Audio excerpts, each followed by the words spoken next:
कि आतिशी ऑक्सफोर्ड से पढ़ करके आई।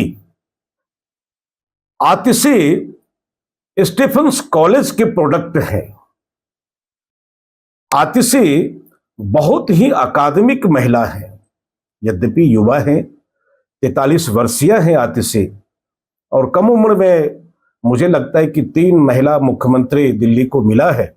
इसमें से पहला सीएम है कि जो युवा है, 43 वर्षीय आतिशी। इस पर भी चर्चा नहीं करनी है कि क्या हुआ और नहीं हुआ, किसको छाटा इसको रखा, लेकिन जो बात प्रमुख रूप से उठ करके आ रही है वह है कि वह ऑक्सफोर्ड की प्रोडक्ट है। क्या ऑक्सफोर्ड का प्रोडक्ट होना यही मानक है? मित्रों, आपको याद होगा अरविंद केजरीवाल इसी थ्योरी के पार्ट हैं। जब विदेश में यह षड्यंत्र चल रहा था कि भारत के नेता खेत खलिहान, गांव गली, गरीब गुरबा, वंचितों का बेटा, वो देश की राजनीति करेगा, अब उसके जीवन को, उसके राजनीतिक जीवन के सामने में फुल स्टॉप लगाने के लिए जो अंतर्राष्ट्रीय बौद्धिक साजिशें चल रही है, उस साजिश का हिस्सा है कि भारत के नेताओं को अर्थहीन बना दो, भारत के नेताओं को भ्रष्ट और मोरलेस बना दो, ताकि विदेश से जो नेता बनकर के आएगा, जिस नेता पर विदेशी ताकतों का हाथ होगा, वही नेता स्वीकार्य होगा। और ग्लोबलाइजेशन के उस दशक में आप देखे होंगे कि पूरे देश में एनजीओ की बाढ़ आ गई थी और देश की क्रांति धर्मिता को समाप्त करने के लिए देश में एनजीओ का खेल खेला गया, और अरविंद केजरीवाल उसी एनजीओ की उपज हैं।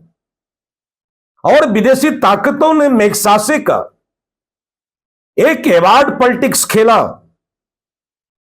अरविंद केजरीवाल को भी मैग्सासे अवार्ड मिला, रवीश कुमार को भी मैग्सासे अवार्ड मिला। मेरा साफ मानना है कि रवीश कुमार को अगर मैग्सासे अवार्ड ना मिला होता, तब भी रवीश कुमार बड़े पत्रकार, खोजी पत्रकार और एलो जर्नलिज्म से अलग एक मॉडल खड़ा करने वाला पत्रकार तो स्थापित हो ही गए थे। लेकिन इस पर मैग्सासे का ठप्पा क्या है? मैग्सासे के बहाने यह साजिशें चली गई कि भारत के किसी गरीब के बेटे को, गांव और गलियों से निकलने वाले बेटे को राजनीति करने का मौका अब नहीं मिलेगा। वही अरविंद केजरीवाल ढीला ढाला कुर्ता पहन करके, जिस तरह से साजिशें रच करके, जिस तरह से गांधी के मूल्यों को समाप्त करके, गांधी को बेच करके, टोपी को बेच करके दिल्ली में टोपी पहनाने का काम किया, इसमें कहीं कोई दूरा नहीं है कि खंडित चेतना से जब आपकी राजनीति आगे बढ़ेगी, वह राजनीति दुर्घटना का शिकार होगी। यह किसी का दोष नहीं है।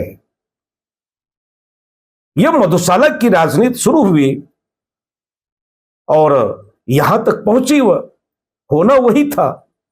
रोपे पेड़ बबुल का तो आम कहां से होई। अब बात आतिशी की उठ रही है कि आतिशी मीडिया के तमाम जो टूल्स हैं, आतिशी ऑक्सफोर्ड से पढ़ के आई। तो आम आदमी पार्टी की जो राखी थी, जो दलित की बेटी थी, जो आम आदमी पार्टी के लिए गलियों में संघर्ष की, जो लाठियां खाई, क्या राखी बिरलान इसलिए मुख्यमंत्री को उम्मीदवार नहीं हो पाई क्योंकि वो दलित की बेटी है? वो गलियों में पली बढ़ी और आगे बढ़ी है, उसकी कोई कीमत नहीं रही कि उन्होंने लाठियां खाई। या अरविंद केजरीवाल को उन पर विश्वास नहीं है कि ऐसे जो लोग आएंगे वो सत्ता नहीं चला सकते हैं? सत्ता चलाने की स्वाभाविक जो संस्कार है, जो आदत है सत्ता चलाने की, वह तो बड़े घराने के लोग, बड़े विश्वविद्यालय से पैदा हुए लोग ही चला सकते हैं। ऑब्जेक्शन यहां मेरा है